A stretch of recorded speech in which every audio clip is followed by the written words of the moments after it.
Bapa, Putra, dan Roh Kudus. Amin. Allah yang penuh kasih, bantu kami untuk semakin menghayati iman kami sebagai putra putrimu.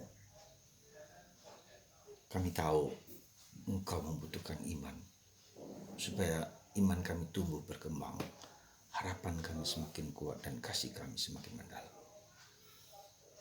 Berkatilah kami selalu ya Bapa, untuk percaya kepada Engkau sebagai Bapa yang melebihi segala sesuatu.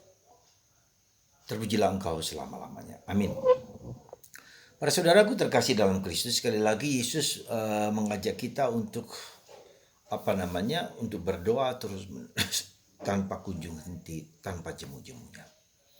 Supaya apa? Supaya iman kita semakin kuat, kasih kita semakin tumbuh berkembang, dan harapan kita semakin teguh. Ya. Jadi dengan kata lain, kenapa seringkali kita berdoa tetapi kita tidak mendapatkan apa yang kita mohonkan atau kita minta? Jangan lupa saudara, kita menjadi bukan pada apa yang kuinginkan, tetapi pada apa yang kupercayai dan kuyakini. Jadi kita tidak cukup hanya ingin mau A, B, dan C sekedarnya, tetapi sungguh-sungguh sesuatu yang diusahakan, dikerjakan dengan penuh iman, penuh kasih, dengan penuh keyakinan. Karena itu kita harus memeriksa kembali siapa cara kita berdoa dan juga mengerti siapa Tuhan kita itu sesungguhnya. Jadi kita melihat begini, kita tidak cukup mengerti apa yang kita pikirkan, kita tidak cukup mengerti apa yang kita tahu, kita tidak cukup hanya mulut kita ya bla bla bla kepada Tuhan, tetapi ada unsur keyakinan. Ya. Keyakinan itu mengandaikan suatu pengalaman. Ya. Nah, maka kita tidak hanya tahu, mengerti dan mengucapkan bahwa Tuhan itu mengasihi kita, bukan, tetapi mengalami. Pengalaman kasih akan Allah itu menjadi kekuatan dalam diri kita dan itu memperkuat iman kita. Hari ini Yesus memberikan contoh kepada kita supaya kita berdoa tidak jemu-jemunya seperti seorang pesakitan yang minta kepada hakim untuk mengabulkan permintaan dan doanya. Maka si janda itu terus-menerus ya, datang kepada hakim dan datang untuk membela haknya. Si hakim itu mungkin juga karena bosan, karena jenuh, akhirnya mengizinkan dan memenuhi permintaan si janda itu. Lalu dikatakan oleh Yesus adalah, hendaklah kamu berdoa tidak jemu-jemunya. Dan yang kedua, adakah iman di dunia ini? Nah, dua hal ini saling berkaitan satu sama lain. Jadi dengan kata lain, kita bukan hanya ingin, mau, tahu, dan mengerti, tetapi mengalami. Ya. Mengalami akan kasih Allah, mengalami akan cinta Allah, bahwa Tuhan tak pernah menelantarkan kita. Ya. Tak pernah menelantarkan kita. Mengapa seringkali doa kita tidak dikabulkan? Mungkin hanya karena kita ingin saja belaka. Sepertinya tidak serius kita menghadap, sepertinya dalam tanda petik. Ya. Mungkin ada orang yang juga merasa serius, tapi kedua adalah pertanyaannya, ya seperti hakim itu, kita terus berdoa, kita terus mohon, ya. Kemudian apa yang terjadi adalah bahwa permohonan itu dikabulkan dengan cepat, ya, dengan cepat, meskipun tidak selalu langsung. Karena waktu Tuhan sama berbeda dengan waktu kita. Ya, jadi bisa saja dengan cepat, seperti hakim itu dengan cepat karena didorong-dorong, akhirnya dia cepat mengabulkan. Nah, pertanyaannya kenapa kita seringkali mohon, berdoa, tidak dikabulkan atau belum dikabulkan Tuhan?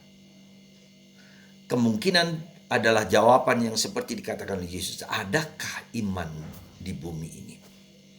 Ya, jadi iman itu sekali lagi menunjukkan kepada kita, dan dalam berbagai kesempatan Yesus mengatakan, adakah imanmu menyelamatkanmu? Berkali-kali Yesus mengatakan. Jadi saudaraku terkasih, mari kita coba mencek, merefleksi diri kita masing-masing sejauh mana iman kita itu.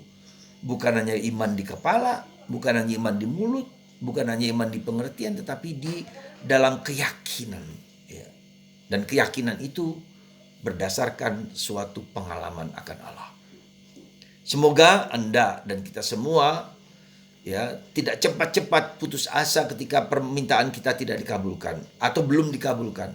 Ketika begitu banyak kita mohon tetapi tidak pernah dikabulkan, itu coba dicek.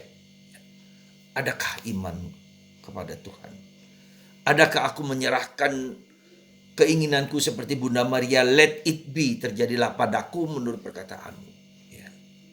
Dan kita melihat di sini bagaimana seringkali iman kita itu ditumbuhkan bukan hanya untuk diriku sendiri, tetapi juga untuk orang lain. Seperti Bunda Maria mengatakan let it be, itu bukan untuk dirinya sendiri, tapi dia mengizinkan dirinya untuk dipakai untuk kepentingan orang lain. Kasih. Jadi sekali lagi, mungkin kita menderita banyak, pasti. Banyak orang mengalami yang serupa. Tapi apakah sekali lagi kita mengalami kasih Allah di dalam proses yang Tuhan sedang garap dalam diri kita itu, mengalami pengalaman akan Allah, mengalami bahwa Tuhan tidak pernah menelantarkan kita. Dan yang kedua adalah bahwa iman, harapan, dan kasih itu berpengaruh pada orang lain atau tidak, mempunyai dampak bagi orang lain atau tidak. Semoga dengan checking ini kita perlu mengerti sekali lagi siapakah Tuhan kita. Nah, kalau si hakim yang tidak percaya kepada Tuhan pun sudah memenuhi permintaan kita, apalagi Tuhan kita adalah Bapa yang penuh cinta, yang peduli, yang penuh kasih kepada kita semua. Semoga Anda dan kita semua sadar bahwa Allah kita adalah Allah Bapa yang penuh kasih, Allah Bapa yang penuh cinta, Allah Bapa yang penuh perhatian, Allah Bapa yang dekat dengan kita, Allah Bapa yang mau mengembangkan daya-daya dan kemampuan kita semua dalam diri kita, supaya kita semakin dekat dengan Dia. Dalam penderitaan itulah seringkali pengalaman akan Allah terjadi, karena tidak lagi berfokus pada diri kita masing-masing. Semoga Tuhan memberkati Anda dan menguatkan Anda untuk terus bertahan, tetap tabah, sejauh mana imanku tumbuh, sejauh mana harapanku kuat, sejauh mana cinta kasihku semakin melebar. Tuhan memberkati Anda semua, Bapa, Putra, dan Roh Kudus. Amin.